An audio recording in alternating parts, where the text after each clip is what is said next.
হামসহ ৬টি রোগের টিকা কিনতে ইউনিসেফকে ৬০৪ কোটি টাকা দেওয়া হয়েছে। এপ্রিলের প্রথম সপ্তাহে এলে ভ্যাকসিন কর্মসূচি বাড়ানো হবে বলে জানান স্বাস্থ্যমন্ত্রী সর্দার সাখাওয়াত হোসেন বকুল। এ বিষয়ে আরও জানাতে রাজধানী মহাখালী থেকে যুক্ত হচ্ছেন সহকর্মী বুদ্ধদেব কুণ্ডু।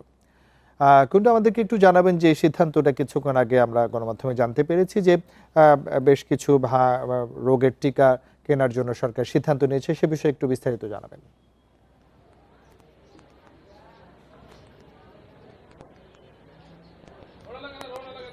যে সিদ্ধান্তটা নেওয়া হয়েছে সেটা আসলে মন্ত্রণালয়ে ইউনিসেফ বা অন্যান্য কর্মকর্তাদের সাথে বৈঠকের পর স্বাস্থ্যমন্ত্রী সংবাদ মাধ্যমে জানিয়েছেন। আমরা এই মুহূর্তে আছি সংক্রামক ব্যাধি হাসপাতালে। এই হাসপাতালের চিত্রটি যদি আপনাকে জানাতে চাই যে এখনও কিন্তু ১০০-র উপরে শিশু এই হাসপাতালে ভর্তি রয়েছে, যাদের বেশিরভাগই আসলে ৯ মাসের কম বয়সী।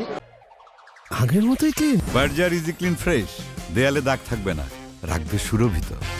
এবং আপনাকে এমন একটি তথ্য দেই যে এই হাসপাতাল থেকে গত ৩ মাসে ২২ জন শিশু মারা গেছে এবং এখানে কিন্তু এখন পর্যন্ত জানুয়ারি, ফেব্রুয়ারি এবং মার্চের আজকের তারিখ পর্যন্ত ৬০০-র উপরে শিশু এখানে তাদের চিকিৎসা নিয়েছে। এবং আমরা হাসপাতাল কর্তৃপক্ষ বা এখানে যারা চিকিৎসক রয়েছেন তাদের সঙ্গে কথা বলে যেমনটি জানতে পেরেছি যে এই হামের টিকাটা সাধারণত ৯ মাস বয়সী শিশুদের প্রথম ডোজ দেওয়া হয় এবং ১৫ মাস বয়সী শিশুদের দ্বিতীয় ডোজ দেওয়া হয়। কিন্তু এখানে যে শিশুরা চিকিৎসা নিয়েছেন এবং এখন পর্যন্ত ভর্তি আছেন এদেরকে কিন্তু ৭০% বয়সী ৯ মাসের কম, অর্থাৎ এই সারা বিশ্বেই এই হামের টিকাটা ৯ মাস বয়সে দিতে হয়। শুধুমাত্র 2টি দেশ এই ৬ মাস বয়সে টিকাটা দেয়।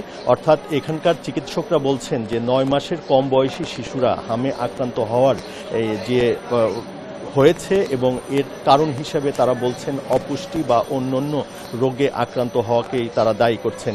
আমি আসলে একটি তথ্য দেই যে আপনি জানেন যে প্রতি বছরই সম্প্রসারিত টিকাদান কর্মসূচির মাধ্যমে প্রায় ৩০ লাখ শিশুকে যে টিকা দেওয়া হয়, এর মধ্যে গত কয়েক বছরে ৮২% শিশুকে টিকা আওতায় আনা হয়েছে। টিকাটি নিতে পারেনি যে কোনো কারণে হোক।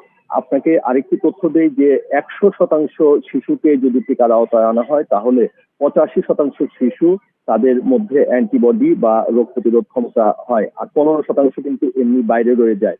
যেহেতু গত কয়েক বছরে ৮২% শিশুকে এই টিকার আওতায় আনা হয়েছে, অর্থাৎ ২৫% থেকে ৩০% শিশুই আসলে হাম টিকার আওতায় বাইরে ছিল এবং এটি কিন্তু কারণ বলছেন বিশেষজ্ঞরা। কারণ ২৫ থেকে ৩০% শিশু যদি এই টিকার আওতার বাইরে থাকে তাহলে এমনি একটি সংক্রামক ছড়িয়ে পড়বে, এটা তারা ধারণাই করছিল এবং সেই পরিস্থিতিটাই কিন্তু হয়েছে।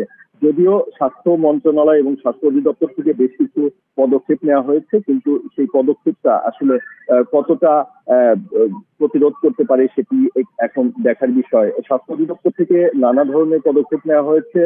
রাজশাহী, ময়মনসিংহ বা অন্যান্য জেলাতে, ঢাকাতে যে ভেন্টিলেশন থেকে শুরু করে আইসিইউ এর ব্যবস্থা করা হয়েছে তাৎক্ষণিকভাবে এবং চিকিৎসকদের সজাগ রাখা হয়েছে। এখানে আপনি সংবাদ সংগ্রহ করবেন, আমরা পরবর্তীতে আবার আপনার সঙ্গে যুক্ত হব। রাজধানীর মহাখালী থেকে সর্বশেষ তথ্য জানাচ্ছিলেন আমাদের সহকর্মী বুদ্ধদেব কুণ্ডু।